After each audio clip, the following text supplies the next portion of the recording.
নমস্কাৰ বন্ধু বান্ধৱীসকল, এই মুহূৰ্তত আপোনালোকলৈ লৈ আহিছোঁ এটি গুৰুত্বপূৰ্ণ ভিডিঅ'। বন্ধুসকল, ঘৰ নিৰ্মাণ কৰিবলৈ আপোনাৰ ধনৰ প্ৰয়োজন হৈছে নেকি? এই সম্পূৰ্ণ ভিডিঅ'টোত ষ্টেপ বাই ষ্টেপ আপোনাক জনাম যে ঘৰ নিৰ্মাণৰ বাবে চৰকাৰে দিব আপোনাক 30 লাখ টকাৰ ৰাজ সাহায্যমুক্ত ঋণ। কেনেকৈ লাভ কৰিব এই ঋণ? আপুনি ঘৰ নিৰ্মাণ যদি কৰিব বিচাৰিছে তেতিয়াহ'লে 30 লাখ টকাৰ ৰাজ সাহায্যমুক্ত ঋণ লাভ কৰিব। আৰু এয়া কোনসকলে লাভ কৰিব? সম্পূৰ্ণ তথ্য ভিডিঅ'টোত বিস্তাৰিতভাৱে জনাব যত্ন কৰিম। ঘৰ নিৰ্মাণৰ বাবে দিয়া হ'ব 30 লাখ টকাৰ ৰাজ সাহায্যমুক্ত ঋণ। PM আৱাস যোজনা 2024 দেশৰ দৰিদ্ৰ শ্ৰেণীক স্থায়ী বাসস্থান প্ৰদানৰ বাবে 2015 চনত প্ৰধানমন্ত্ৰী আৱাস যোজনা PMAY আঁচনি আৰম্ভ কৰা হৈছিল। এই আঁচনিৰ অধীনত আগন্তুক 5 বছৰত আৰু 2 কোটি ঘৰ নিৰ্মাণ কৰাৰ লক্ষ্য চৰকাৰৰ।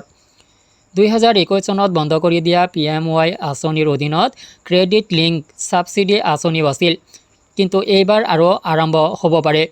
সংবাদ মাধ্যমৰ সূত্ৰ অনুসৰি এই আঁচনিৰ অধীনত ঘৰ নিৰ্মাণৰ বাবে 30 লাখ টকাৰ ৰাজ সাহায্যযুক্ত ঋণ দিয়া হ'ব। PM আৱাস যোজনা 2024 ভাৰতৰ দৰিদ্ৰ পৰিয়ালসমূহক আৰ্থিক সাহায্য প্ৰদানৰ উদ্দেশ্যে 2015 চনত মাননীয় প্ৰধানমন্ত্ৰী নৰেন্দ্ৰ মোদী ডাঙৰীয়াই PM আৱাস যোজনা আৰম্ভ কৰিছিল। যিসকল ভাৰতৰ নিজৰ ঘৰ নথকা বা বোকা ঘৰত বাস কৰি আছিল, নিজাকৈ পকী ঘৰ নিৰ্মাণ কৰিবলৈ আৰ্থিক সাহায্য প্ৰদান কৰিছিল। এই আঁচনিৰ অধীনত ভাৰতৰ সকলো দৰিদ্ৰ পৰিয়ালক নিজৰ ঘৰ সাজিবলৈ 2ৰ পৰা 3টা কিস্তিত 1,20,000 টকাৰ আৰ্থিক সাহায্য প্ৰদান কৰা হয়। এই আঁচনিৰ বাবে যোগ্য ব্যক্তিয়ে অফলাইন বা অনলাইন যোগেদি আবেদন কৰিব পাৰে। 30 লাখ টকাৰ ৰাজ সাহায্যযুক্ত ঋণ। প্ৰধানমন্ত্ৰী আৱাস যোজনাৰ অধীনত ক্ৰেডিট লিংক ৰাজ সাহায্য আঁচনি ক্লাছ CLSS বুলি কয় পুনৰ আৰম্ভ হোৱাৰ সম্ভাৱনা আছে। CNBC টিভিৰ 18 তথ্য অনুসৰি 35 লাখ টকাৰ ঘৰ নিৰ্মাণৰ বাবে ৰাজ সাহায্যযুক্ত ঋণ 30 লাখ টকালৈ বৃদ্ধি কৰাৰ প্ৰস্তাৱ দিয়া হৈছে।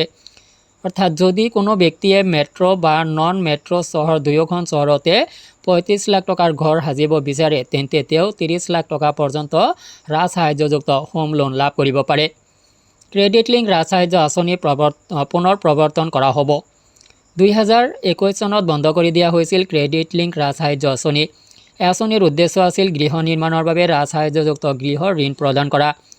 আঁচনিৰ জৰিয়তে প্ৰায় 25 লাখ ঘৰ নিৰ্মাণৰ বাবে ঋণ প্ৰদান কৰা হয় আৰু 5 বছৰৰ ভিতৰত 59,000 কোটি টকাৰ ৰাজ সাহায্য বৃদ্ধি কৰা হয়।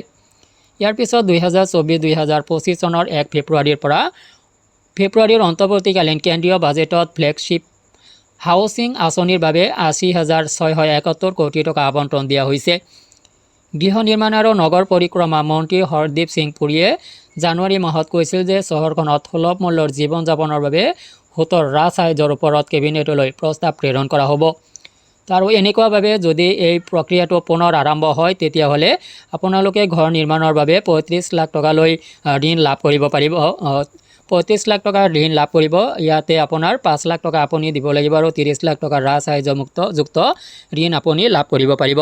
তো বন্ধুসকল, ভিডিঅ'টো সংক্ৰান্তত আপোনাৰ কিবা অভিমত থাকিলে, কিবা জানিব লগা থাকিলে কমেণ্ট ছেকশ্যনত জনাওক। আজিলৈ এৰিছোঁ, ধন্যবাদ।